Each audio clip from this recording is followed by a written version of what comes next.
This podcast is sponsored by nobody. Hey guys, this is Lisa Mendig. I played Bill Murray's mother in Scrooged, Carol on Seinfeld, and you're listening to Tommy Throwback Kovac on Splat from the past. Hey Tommy, you gotta see the baby! Hey dudes, welcome to Splat from the Past, the only 80s themed horror sci-fi show where things could get totally radical. Now today I will be welcoming Diane Sokolow. Diane was a good friend of Nora Ephron. She had small parts in her movies. This is Your Life, or This Is My Life, however it's called. You've Got Mail, Sleepless in Seattle, and the underrated Steve Martin Christmas classic Mixed Nuts. She's also a producer of television. She produced Casualties of Love, one of the many Amy Fisher stories that premiered back in the 90s on TV.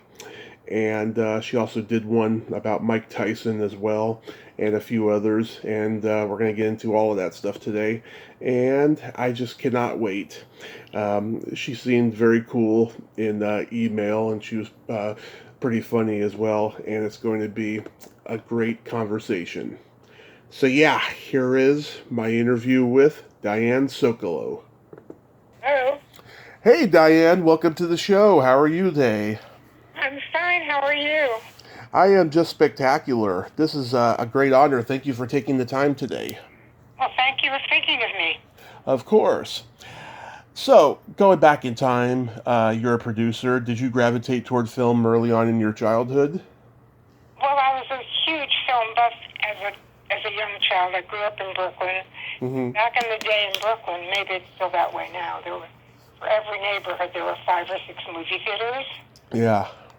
So I was either taken to the movies as a child as early as 5 or 6, or sent to the movies when my mother wanted to get us out of the house, my brother and me. Anyway, movies were the whole backbone of our culture, if you didn't count the Brooklyn Dodger. Yeah. From what I've been told, a lot of the movie theaters in New York have closed down now, and it's really quite sad. You know, I don't know about Brooklyn. I imagine they must have, because we really had a bunch of them. Mm-hmm. And I'm not kidding you. I'm going to go back to childhood since you brought it up. Yeah. When I was a kid of 8 or 9, I understood immediately that when we went to, say, the Kingsway Theater, we were going to see MGM and Fox movies. And when we went to the Avalon Theater, we saw Warner Brothers and RKO. I mean, it was, they were adjuncts, I guess, of the studios, distribution. But Right. That's how it worked. Well, do you remember the first movie you ever saw? The first movie I saw, I was taken to and just, sat on the lap of a parent, was, it starred William Holden as a boxer and a violinist, and I can't remember the name of the movie. It could have been called Humoresque. I think that was what it was called. And it might have been John Garfield. I have to go look that up. Yeah, John Garfield did Body and Soul, and let's see, as far as boxing, I think William Holden did Golden Boy. That was the movie, Golden Boy, thank you. Yes. Yes. But it was, movies have always been at the center of my cultural life.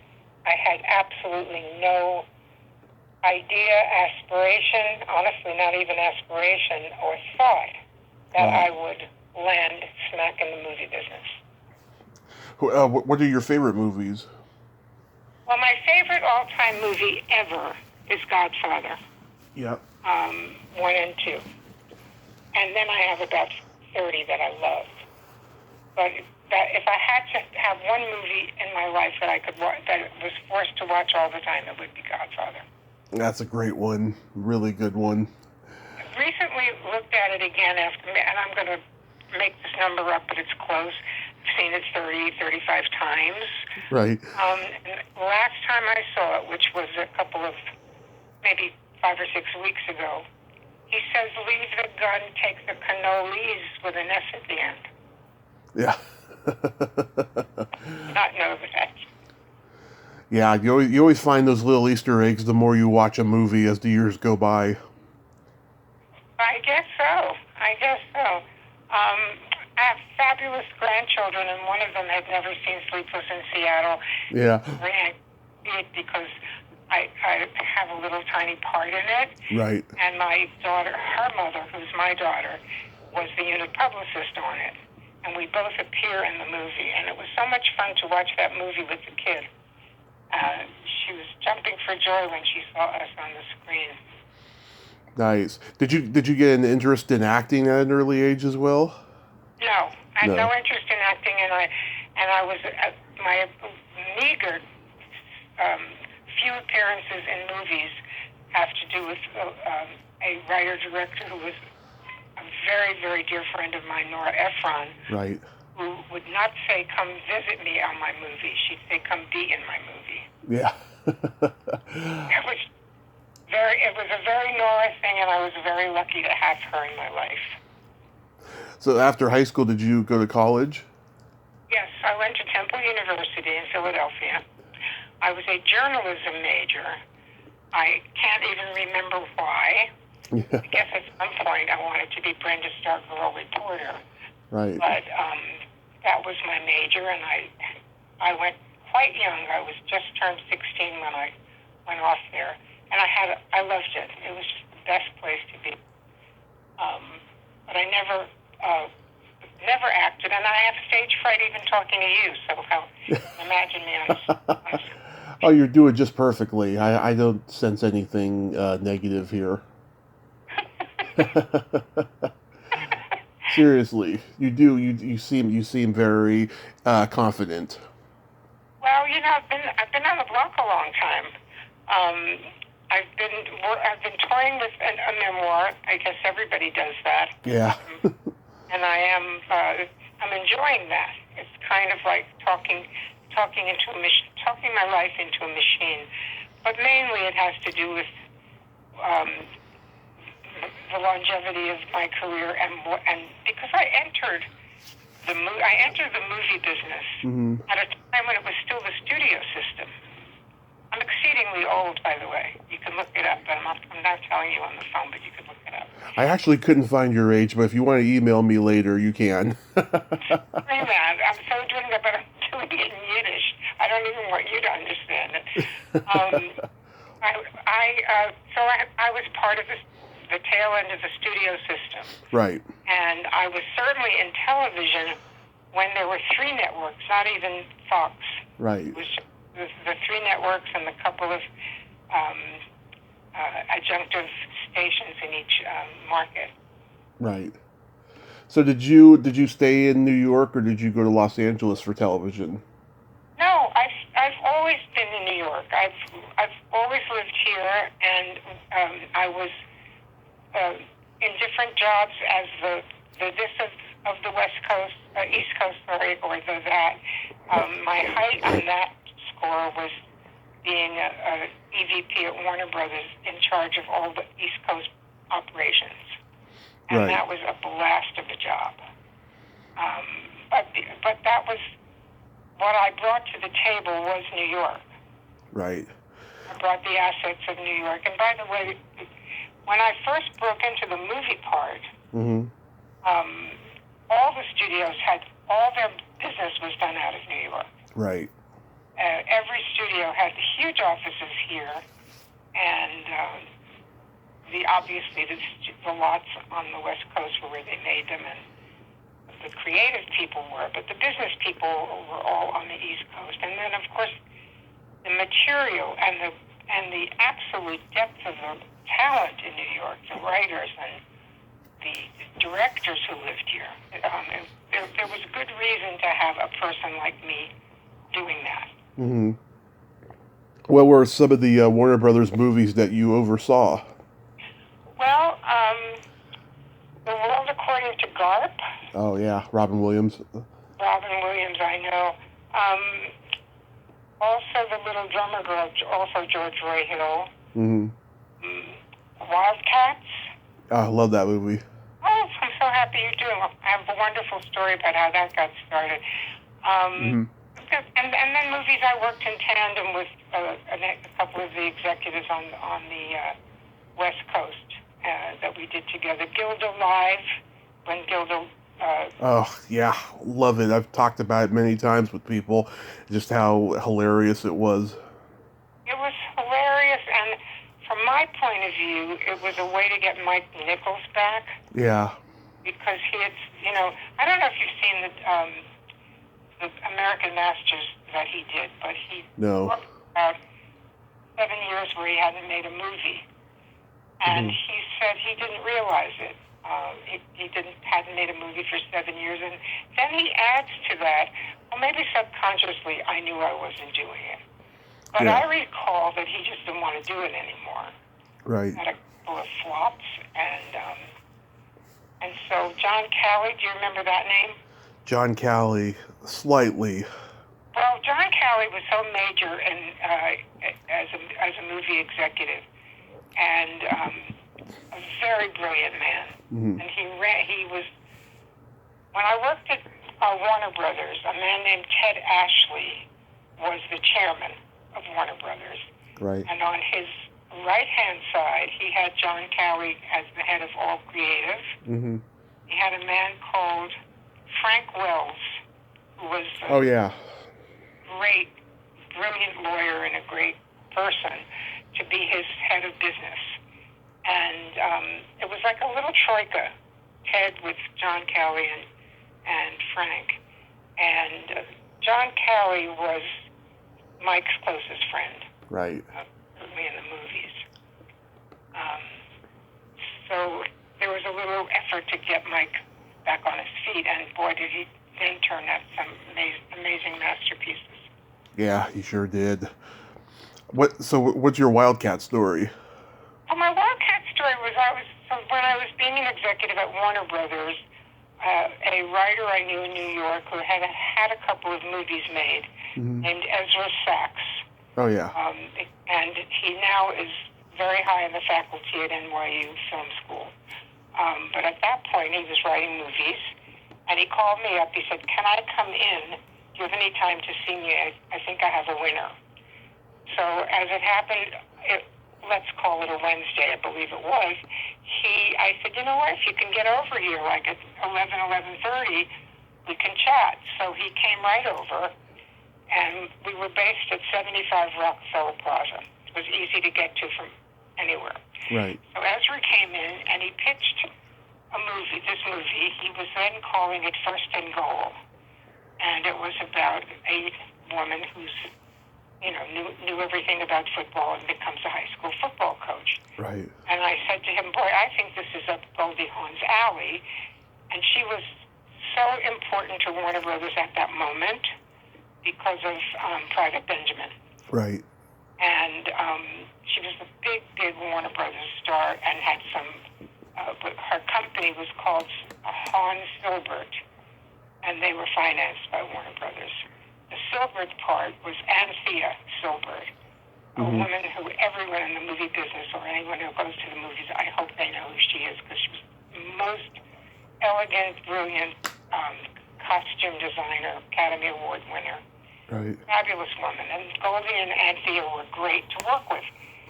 So I said, "I think this is for Goldie." So I called my boss in L.A. because you had to sort of tell them what you were doing. And I said, "I just heard this pitch, and I think it's great for Goldie, and I'd like to set up a meeting with her." And he said, "Well, she's in New York. She's at the Carlisle. Why don't you call her up and go up and see her?" So now it's noon, and I call the suite at the Carlisle. Anthea answers, and I said, "I've got a movie for you guys." And she said, "Can you come up at 3 o'clock? So here's this writer sitting in my office, and we're just dying from the excitement of how fast this is going. And we walked up to the Carlisle from Warner Brothers, which was, I said, 75 Rock was 55th and between 5th and 6th. We walked up to the Carlisle, which is on Madison and 76. We walked around the block about 10 times because we didn't want to be early. We walked into the suite. We had the usual, how are you? You look wonderful, blah, blah, blah. And we pitch the movie, and Goldie says, I'm in. And I don't think anybody's ever beat that. Yeah. From pitch to go movie in about 5 hours. It was a lot of fun. We had a blast. Yeah, that was the first time I ever saw Goldie, and I love that movie. My football coach in high school used to sing that song. It's the sport of kings, better than diamond rings, football. I can't wait to tell Ezra this. Oh yeah, yeah. Anyway, we just pinched ourselves because we knew that I'm sure there were faster pitches said to go picture in the world, but that certainly had never happened to me before, and it was certainly never happened to him. So it was great. Oh, that's so awesome. So, at what point did you meet Nora Ephron? Well, I wish she were here with me to have this fight, because she remembers our meeting in one way, and I remembered it as another. Mm-hmm. But we met each other probably in the early 70s. Her version is that my husband and I were on a movie line waiting to get in to see a movie, and she was on a date with a guy who knew us, and they were way back on the movie line, and he said to her, oh, they're my friends Mel and Diane Sokolow, let's go say hi. And he pointed us out, and she said she never thought Jewish people could be that tall. Yeah. My husband was very tall, and I'm pretty tall, too. So that's how she remembered meeting us. And I remembered meeting us at a party somewhere. But it didn't matter because we hit it off instantly. And we just were friends forever. Oh, that's beautiful. That's really beautiful. Yeah, to me, she's one of the great romantic comedy screenwriters. You know, what was she like? She was, honestly, it's hard to separate myself from my relationship with her and say, what was she like in general? Yeah. Simply, you could not have a better friend. You could not have a closer, interested, more listening, more, and vice versa, by the way. And we hung out a lot and had dinners, quiet little dinners at each other's, with our husbands in each other's houses a lot. Right. And once in a while I'd get a phone call from Nora, late afternoon, Nick's out of town, I'm looking for mischief, what are you doing?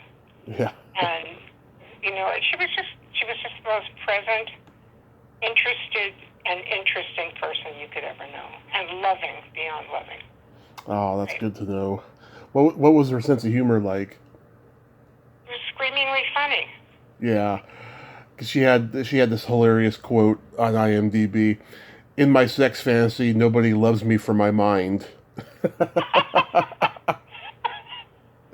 I know, because she used to always want to talk about sex fantasies, and she would always come back to, well, in hers, she's tied up in a chair, and somebody tries to take her clothes off. And I watched Harry Met Sally recently again, and that's Meg Ryan's sex fantasy in when she's talking to Billy Crystal in the movie. Oh, I love it. I love it. Yeah, and I love that, because I thought, yeah, I remember hearing that. I heard that before. That was a great script that she wrote. Yeah. That's probably the one that launched her, right? The script, well, she wanted to direct. She was very anxious to direct, and and I tried to get that to happen at Warner's. We did a couple of developments together then. Yeah. But she was writing with Alice Arlen. You know, they wrote Silkwood together, and then they wrote a couple of other movies that were really fun. One with Steve Martin and oh gosh, I can't remember this fabulous comedian. Mm-hmm. I'll get back to him. I know I will in a minute. But she was being a screenwriter. Right. She was being a journalist, but she was a fabulous journalist. And have you read her essays? No. Well, a lot of her early work is about her work as a journalist, and they're great. They're absolutely great. Mm-hmm. And then she became, and then we worked together on a couple of things when I was at Warner's. but she always wanted to direct. That was at the forefront of her mind. And when she got Mike involved in Silkwood, she was writing that with Alice Arlen. Mm-hmm. That was the writing partner at the time. When she got Mike on Silkwood, she made him agree to let her shadow him. And she went to Texas for the whole shoot and shadowed him, which is a great way to become a director, to shadow a major director, and that's what happened. Right. I know a couple of people who shadowed Sidney Lumet in New York over the years, and then went on to be directors as well. Anyway, she always wanted to do that, and she was terrific at it. Fabulous eye. Were you talking about My Blue Heaven? My Blue Heaven was one of the ones that she did with Alice, and she did one called Cookie. Oh yeah, with Emily Lloyd and Peter Falk. Yeah. Right. Yeah, and that was where I vaguely remember Cookie. I only saw it one time, but basically, a girl whose father is a gangster. Right. Yeah. Yeah, I remember that movie very well. But My Blue Heaven is my favorite of her movies. Rick Moranis. Rick Moranis, yeah. Yeah, my grandmother loved that movie too. She was Italian and she knew a lot of mob people. So, oh my God. Yeah, so she thought that movie was pretty funny. Well, yeah. that was a great run in my life, and I'm very close to her husband to this day and to her sons to this day. Yeah, what I loved about her films was that, she had strong female characters in them, and whenever her movies talked about the differences between women and men, she didn't get preachy or talk down to anyone. She used intelligence, logic, and empathy, and I think that's why her movies were so appealing. Absolutely. No doubt about it. And so that was a great hook, and a very loving time in our life. What's your favorite of her movies? Well, I think my favorite script of hers is Harry Met Sally. Right. And she didn't direct that. Rob Reiner directed that, but that was her idea. She pitched it to him, or they were out to dinner and talking about it. And I think that movie reflects so much of her, where she came from, and how she viewed men and women, and I love that script. And I think You've Got Mail's a terrific movie. Mm-hmm. I love her movies. I mean, I think the first movie that she directed, I don't know if you got to see that. It was called, oh Lord. This Is Your Life? Say that again? This Is My Life? Yes, Julie Kavner. Oh yeah, I love that movie. I love that movie. That's my first film appearance, by the way.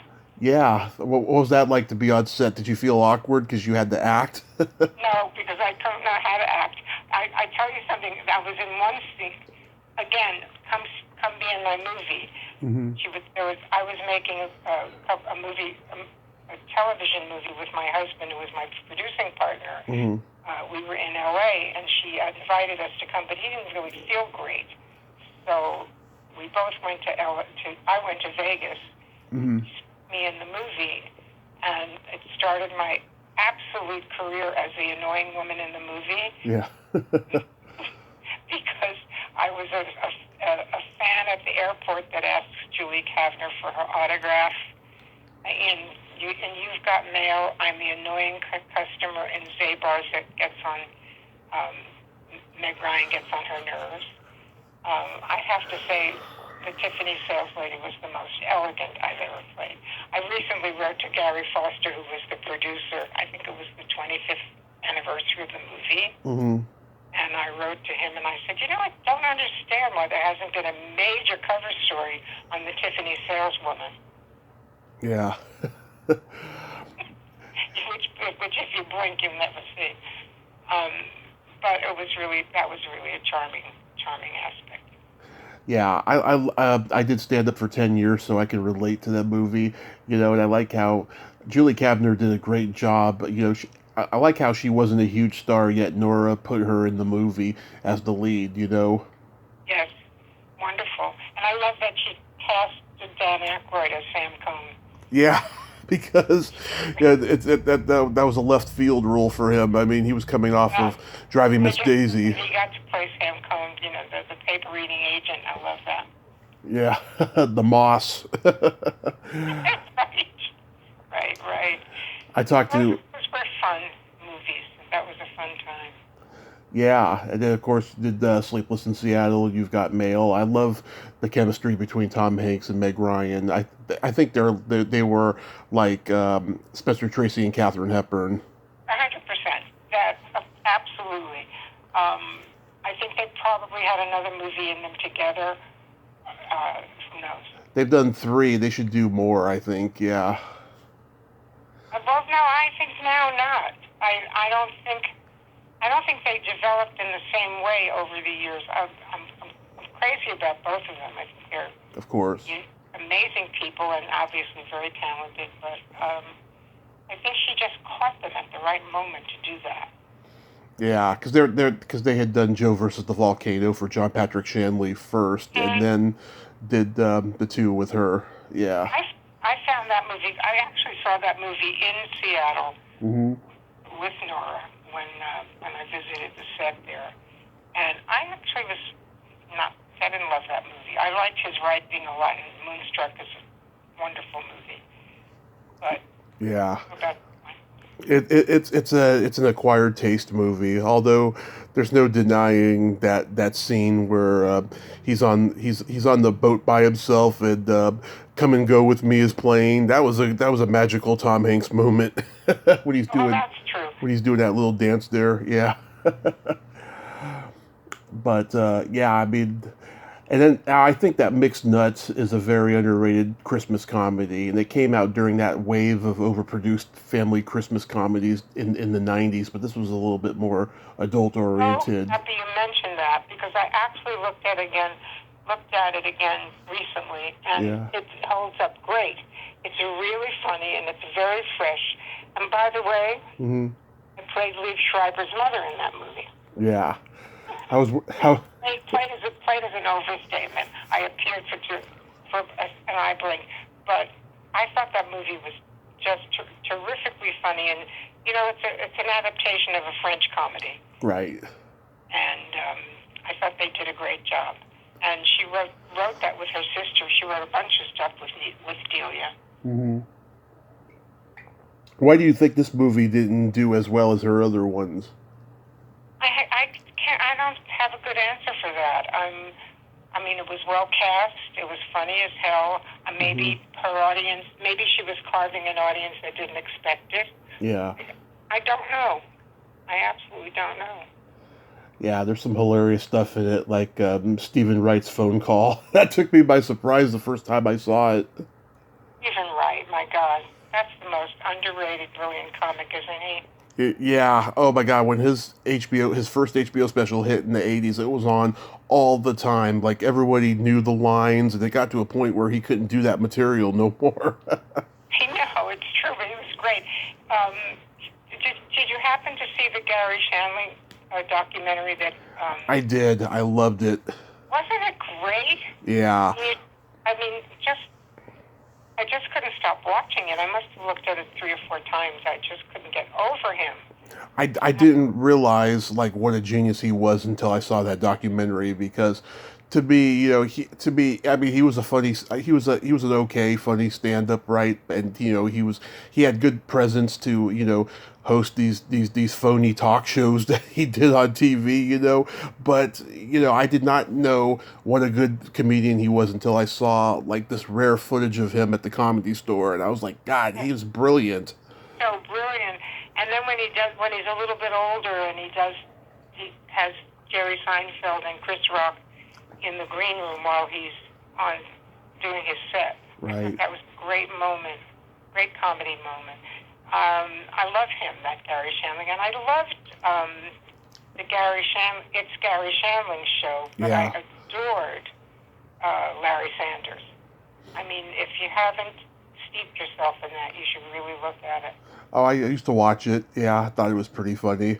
You know, to me that show predated The Office and all the single Yes. camera sitcoms. Yeah, It was ahead of its time, but it was also a hit at the time. right. It was huge. Yeah, it won all the Emmys too. As it should. As it should. No, I just was crazy about him. Also, too, about Mixed Nuts, I love the chemistry between Steve Martin and Rita Wilson. Excellent. Absolutely excellent. Yeah, I think there was a period in the '90s when Rita Wilson was getting really good parts, but I guess having kids kind of sidelined her. But she was good in a lot of the stuff she did. She is a good actor, and I've seen her do a little stage work, and she's excellent. Mm-hmm. Yeah, she came from the Groundlings too. Yes, very talented person. Right. Now, when Nora passed, was it expected? No, that's the subject I won't talk about. Okay. So you've produced a lot of television films. So what made you get into television films specifically? Well, opportunity really. Everything I've done in the length of my career, Mm-hmm. I started for economic reasons because we always needed dough in this family. My husband and I had 3 kids. We were putting through school, et cetera, et cetera. We were living in Manhattan and refusing to leave, and that required, at a certain point in time, you sort of had to find a place in some private school for your kid because the school system was nuts. So it was that even got me started in looking for a job. And the first job I ever got was as a reader, manuscripts to recommend whether they'd be movies or not. I almost forgot your question. You have to say it again. Why specifically TV films? Oh, so before I got my Warner Brothers break, Mm-hmm. I worked in television. I worked for Robert Stigwood. He's the guy, you know who he was, a big music entrepreneur. I've heard his name. Yeah. So he had the Bee Gees, and he had, he did Tommy. The Who. He did the rock opera Tommy. Yeah, with the He Who. was a very big music guy, Robert Stigwood. Mm-hmm. And he got into the made-for-television movie business, which really started in the mid-'70s, which was a brilliant idea of the person who was running ABC television at the time was Barry Diller. Right.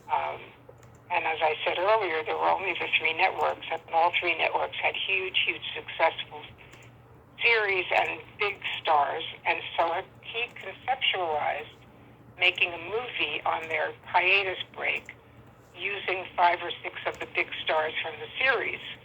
So you would have a group of them on a zoomed airplane kind of thing, the movies got started that way. And my foot in the door was with that company, Stigwood. And then there was a company called Lorimar Television, and they had an absolute genius running it. His name was Lee Rich. Right. I'm going to say the names you may or may not have heard of them, but at the time he was a big TV guy. And he had a series on television called The Waltons. Right. And he wanted to get very deeply into the made-for-television movie side of it, which was still new. So he kind of scooped me away from the first job, and I had a very productive time with him. We must have made 7 or 8 movies just out of stuff that I was finding for him in New York, books Right. and pitches and whatever. And so I really was very in the TV business, thinking that's where I would always be. But that skill of pinpointing material to be made into movies, it caught the eye of person who was running Paramount at the time, and I was offered a job there, and it was like a real job. I mean, a job with an office and a job with an assistant and a job with a lot of dough. Yeah. And so that was how I got my foot in the door, was just starting as a reader. And I got back into television after it was a good 15-year stretch. Warner Brothers and Paramount. It was a big stretch. But I had my husband and I formed a company, and we had the ability to identify television material and get it made. Right. And that's what we did. That's how it all started. You produced Casualties of Love, which was one of many Amy Fisher stories. God, yes, that was so amazing. And to be in that rat race where that story broke, and of course it was just the kind of newspaper, tabloid story that everybody was reading. Right. And so I made one. ABC made one, and NBC made one. And I, for years, thought it would make a great documentary to just get into the footage of that race of who's going to get on the air first. But it was crazy. And we all ran on the same week. Yeah. The 3 movies were in the top 10. Yeah. They were good. They were good, solid movies, and people were interested in it. Couldn't get enough of it. It was fun. A lot of fun. So that's how sort of the made-for-television stuff began. My husband had made a few television movies while I was at Warner Brothers, so he was very experienced at it. And we found ourselves, in a trade that we understood and were compatible with. And Yeah. I'm still doing it. Oh, that's amazing. That's really amazing. Yeah, you had Alyssa Milano in this version of Amy Fisher's story. Something else I'll tell you about another time, but Okay. mine, just brilliant and so savvy about making film. Last December, I interviewed Noelle Parker, who played Amy Fisher in one of the other films. I told her she should have played Amy Fisher in all of them because she looked and talked just like her. There was a moment when we were in post-production on our Right. Casualties of Love, and so the group that had to go in and, I think we were, I don't remember what we were doing, color correcting or scoring or something. I don't remember what it was, but we had a date at a particular facility from we had it from 1 o'clock till 5. Right. 4 hours. And we walked in about 1:45, and they had the movie up on 1 million screens. And I said, oh my God, they're so prepared for us. But it wasn't our movie. The one who had just left the studio was one of the other movies. They all looked alike. Yeah. The garage scene with the sleeveless undershirt and the muscles. Anyway, it was fun. So someone is doing a doc about it, and I think I've been interviewed for it, and I think it's a great idea because it had so much to do with the culture of the time and and television at that time. Right. And then you also did a documentary about Mike Tyson called Fallen Champ. I did, with Barbara Koppel. She's the documentarian. Yes. In fact, very recently, a fellow I know from L.A. is a sports writer and sportscaster, and he's writing a book about Mike Tyson, and he called me up and we talked a little bit about it. It was quite something. My husband was just at the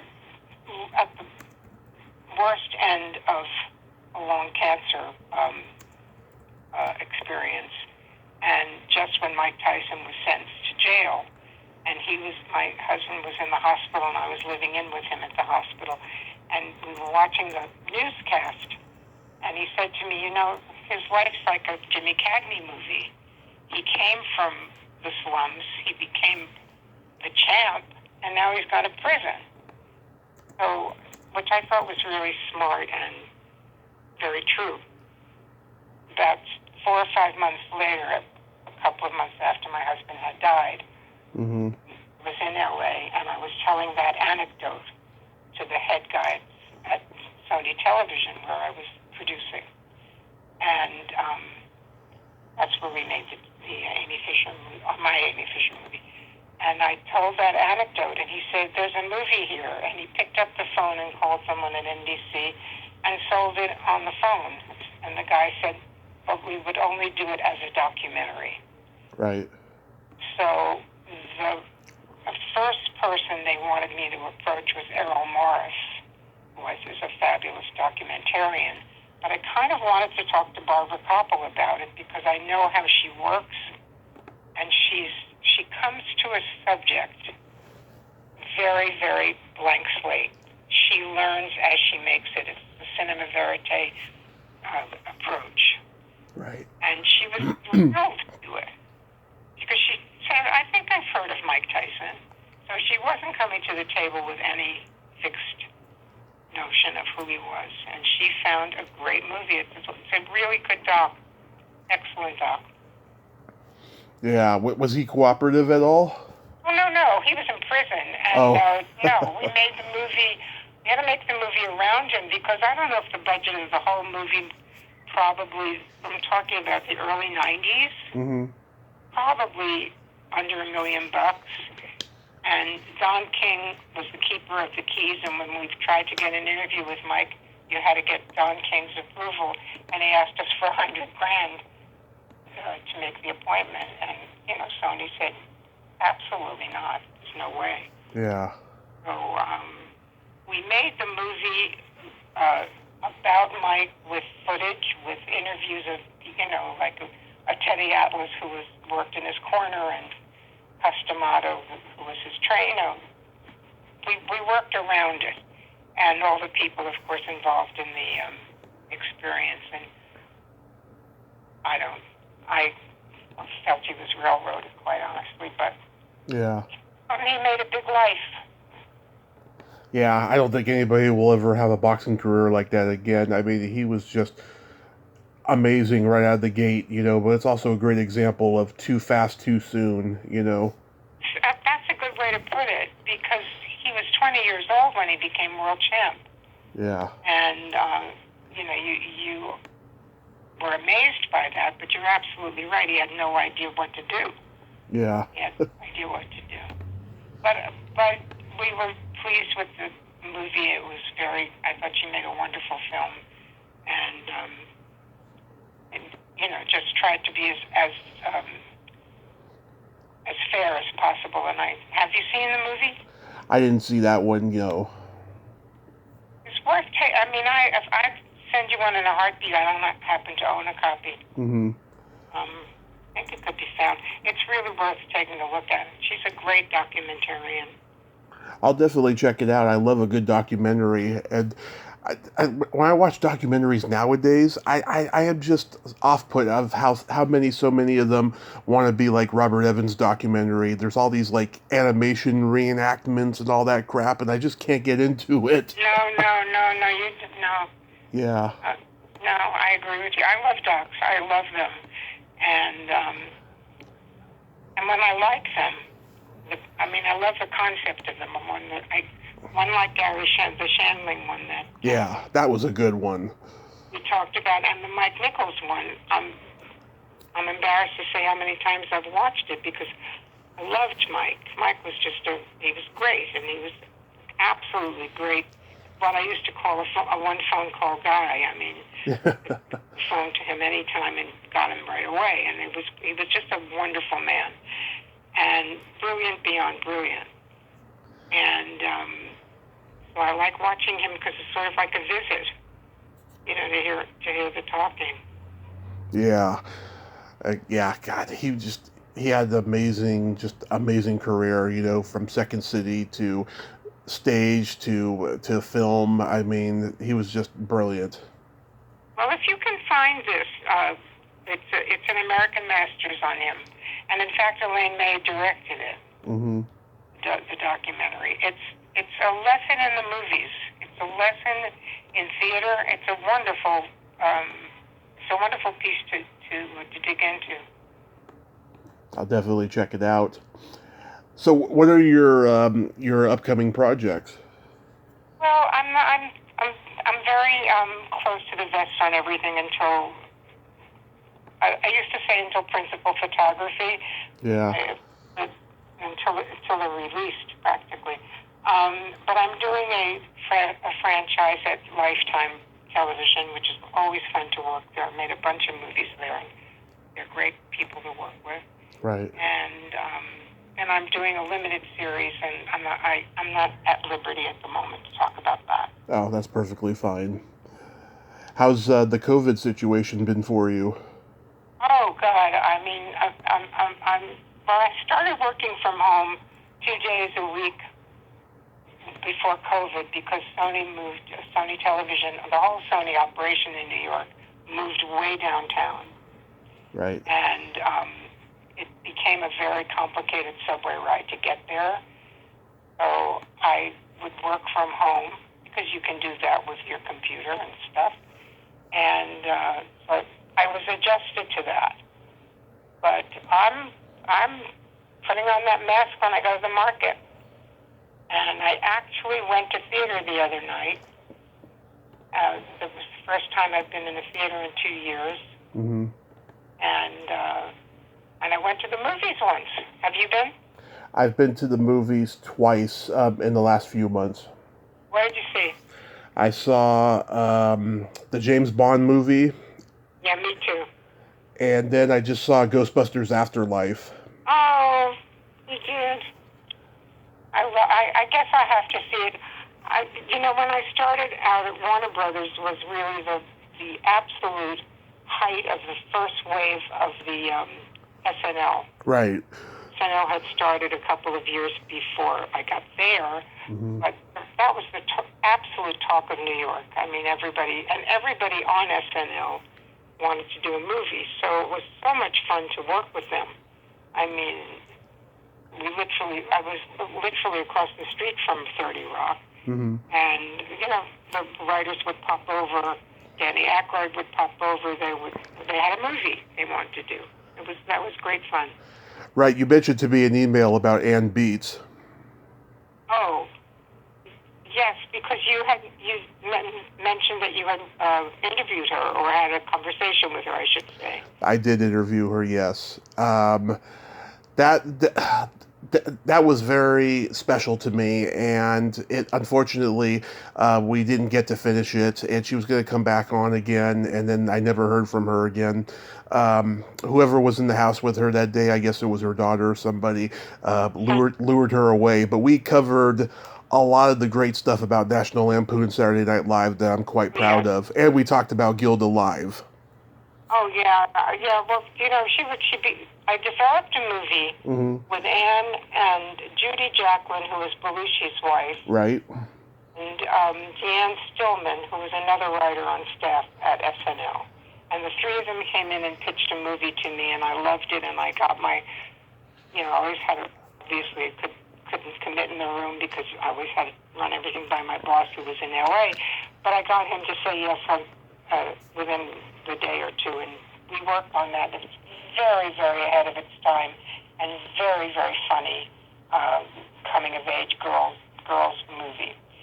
And so Anne and I stayed pretty friendly over the years, and then she went out to LA and lived in the Valley, I guess, and we never got together, but we would talk on the phone and try to get together because I was back and forth. I've always been back and forth to LA a lot. Yeah. Working. So about 3 or 4 years ago, I said to the kids who were working with me, take a look at this script. It was developed 25 years ago, or Mm-hmm. maybe even more. Yeah. And more than ever, it's pertinent, and so they read it and they loved it. So I got a hold of Anne, and we talked, and I said, I have no idea if I could ever get this going again, but I would love to try if it's okay with you. And she was very happy. Right. And so we talked a little bit on the phone, and then she called me, and she said, I'm coming to New York for Buck Henry's memorial. Yeah. Yeah, I'm to have lunch or dinner. And we made a lunch date. And, of course, the memorial was canceled because of COVID. Her trip was canceled, and we didn't get together. And then we talked a bunch. But, I mean, I was so totally shocked. I was completely shocked. And the other night I went to Al Franken's show at, show is not the right word, it's evening. Yeah. That he's been doing, and it's a masterpiece. It's so great. And it was at Town Hall, and it was sold out, by the way, and it was a really amazing evening. And talking to him afterward, he said, I had the funniest feeling. I thought I heard Anne laughing. Yeah. I thought that was charming. Yeah. Oh, yeah, she had that wonderful laugh. Wonderful laugh, and she was a wonderful person. I just loved her. Yeah. I absolutely liked her a lot. And she made me laugh a lot when we were talking, too. Yeah, she was a comic genius and a wonderful writer, but a wonderful, wonderful person. Yeah, it's so sad, though, that she's gone. But I cherish that time I had with her, and... I'm glad that happened. I'm so happy that you had that shot. Yes, I could say, I interviewed, one of the first, female writers on Saturday Night Live. Well, I believe she was the first. I mean... I do too. She was so modest though that she was like, no, I'm one of the first. Well, there were a couple, but she was major. I mean, the other writers were wonderful. I mean, Marilyn Suzanne Miller was a wonderful writer, and Diane Sokolow, as I mentioned earlier, also. But Rosie Schuster really carried that torch. By the way, speaking of that era, how exciting is it that Lorraine Newman's kid is such a genius comic? And did you watch that show? I think it was called, what was it called? Jean Smart. No, but I've seen her stand up on like Conan O'Brien's show, and I think she's got great stage presence. But she's still relatively young, and as she gets older, I think she'll get better. Watch Hacks. Watch the show Hacks, in which Hacks. She stars with Jean Smart. 10 episodes. I haven't seen it. No. Oh my God! You're going to be so excited that you met me that I'm telling you this because it's just one of the best things you'll ever see. And she just got nominated for a Critics Award for that. Oh, that's awesome. Yeah. Awesome talent. I interviewed her aunt, Tracy Newman. Okay.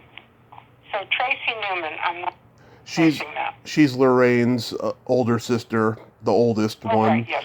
Yeah, she wrote for Ellen DeGeneres' sitcom and won an Emmy. It was the one where Ellen comes out of the closet. Oh, yeah. Yeah. I didn't even realize that was Lorraine's sister.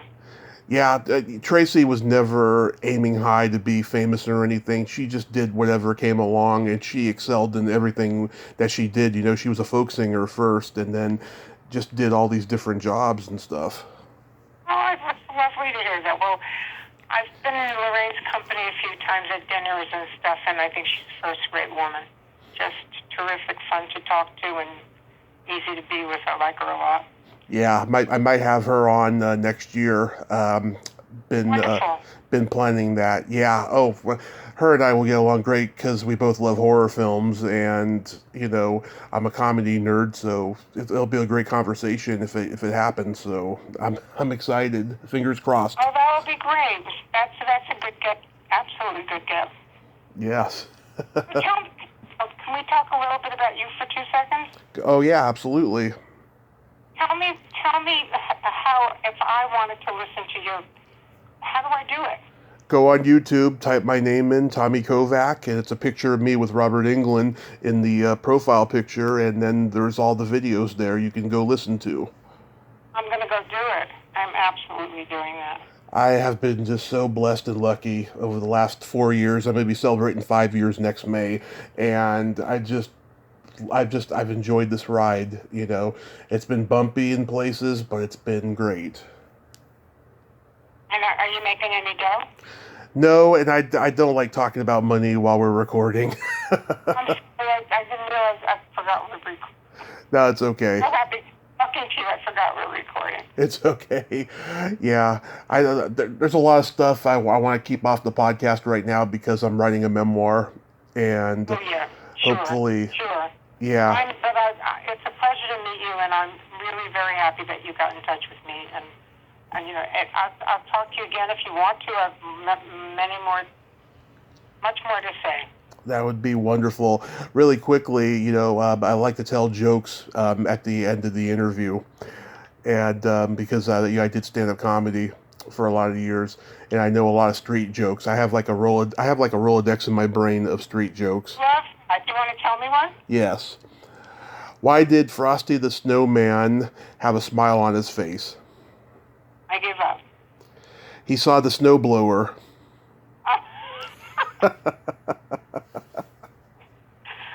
I wrote a joke about getting old. Should I tell it to you? Go ahead, yeah. You ready? Yeah. I'm so old that there's still an E on the word. I'm so old, what? I'm so old that Uh-huh. there's still an E on the word. Oh, I get it now. That took me a moment.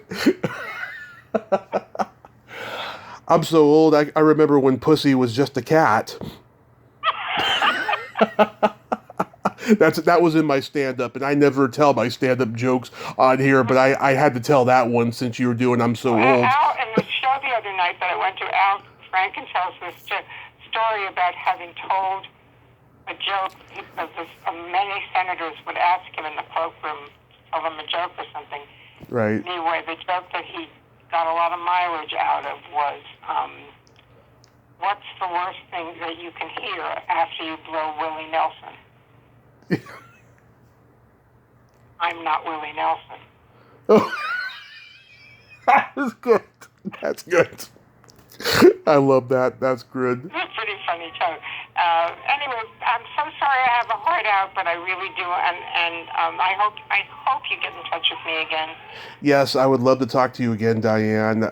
You have yourself a happy holiday season, and please stay safe. Same to you, and Happy New Year, love. Okay. Bye-bye. Bye-bye. Well, there you have it. Diane Sokolow. Ain't she a sweetheart? Oh, what a great lady, huh? And she had some funny jokes there. I love it when guests tell me jokes as well. That's when I know that, you know, we have this, you know, chemistry and bond as, you know, interview host and interviewee.